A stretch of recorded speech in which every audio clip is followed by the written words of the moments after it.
అభం శుభం తెలియని పసిప్రాయం, కోపంతో చూస్తే చిన్నబుచ్చుకునే మనస్తత్వం, కన్నెర్ర చేస్తే వణికిపోయే ప్రాణం, లాలిస్తే అంబారి ఎక్కడమే నైజం.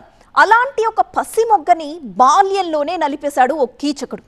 లోకం పోకడ తెలియని వాళ్లపై అత్యాచారాలు చేస్తున్నారు. అలాంటి దుర్మార్గమైన సంతతికి చెందిన భీమ్రావ్ కాంబ్లేకి పూణే కోర్టు దిమ్మ తిరిగిపోయే శిక్ష విధించింది. ఇంతకీ ఏంటా పనిష్మెంట్?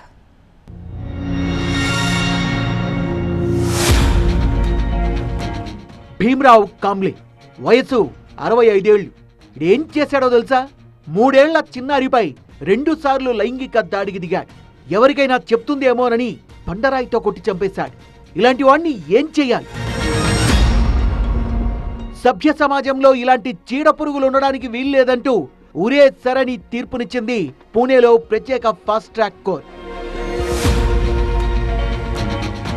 వేసవి సెలవులు కావడంతో పూణేలోని నస్రాపూర్లో ఉండే నానమ్మ దగ్గరకు వెళ్ళింది 3 ఏళ్ల చిన్నారి. మే 1న మధ్యాహ్నం 3 గంటల సమయంలో 65 ఏళ్ల భీమ్రావ్ కాంబ్లే కంటపడింది. తినుబండారాలు ఇస్తానని, అప్పుడే పుట్టిన దూడను చూపిస్తానని వెంట తీసుకెళ్లాడు. అలా తీసుకెళ్లిన బిడ్డపై క్రూరంగా లైంగిక దాడికి దిగాడు. తన బండారం ఎక్కడ బయటపడుతుందో అని బండరాయితో తలపై బాది దారుణంగా హతమార్చాడు. చిన్నారి కనిపించకపోవడంతో కుటుంబ సభ్యులు కంగారు పడ్డారు. పరిసర ప్రాంతాల్లో గాలించగా షెడ్డులో రక్తం మడుగులో శవమై కనిపించింది.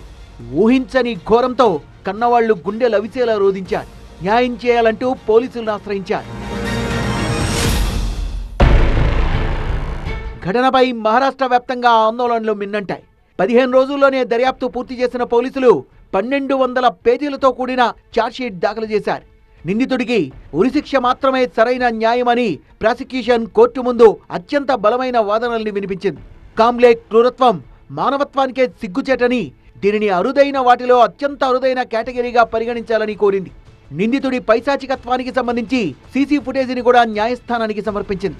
చిన్నారిని చంపేశాక కూడా లైంగిక దాడికి దిగాడనే విషయాన్ని ఆధారాలతో సహా బయటపెట్టింది.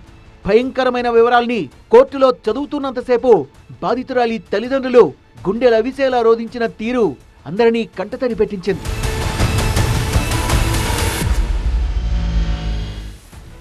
అమానవీయ ఘటనకు సంబంధించి తుది విచారణలో నిందితుడు భీమ్రావ్పై మోపిన ఆరోపణలన్నీ నిజమే అని నిర్ధారిస్తూ కోర్టు తనను దోషిగా తేల్చింది.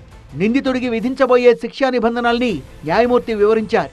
చేసిన నేరాలకు చట్టంలో ఉరిశిక్ష, జీవిత ఖైదు, 20 ఏళ్ల కఠిన జైలు శిక్ష విధించే నిబంధనలున్నాయని స్పష్టం చేశారు.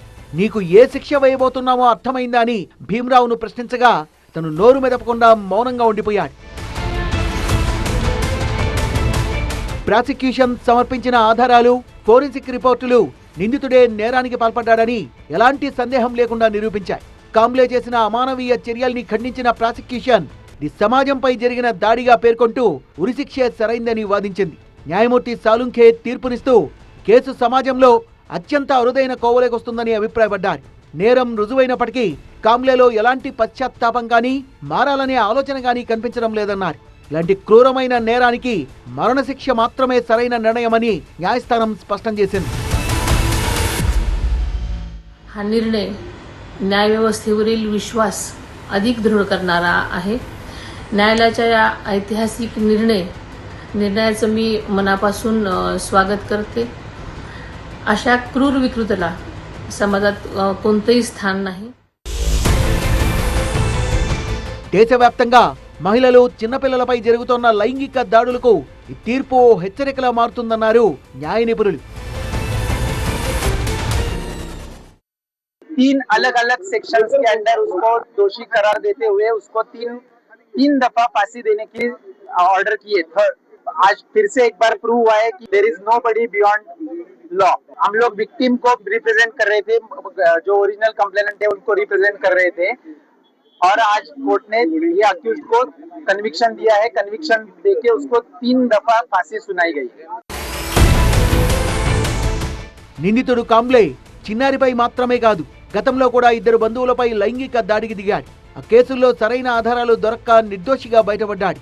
కాంబ్లే ప్రవర్తన సొసైటీకి ఎప్పటికైనా ముప్పే అని వీలైనంత త్వరగా ఉరిశిక్ష అమలు చేయాలని కోరారు బాధిత తల్లిదండ్రులు.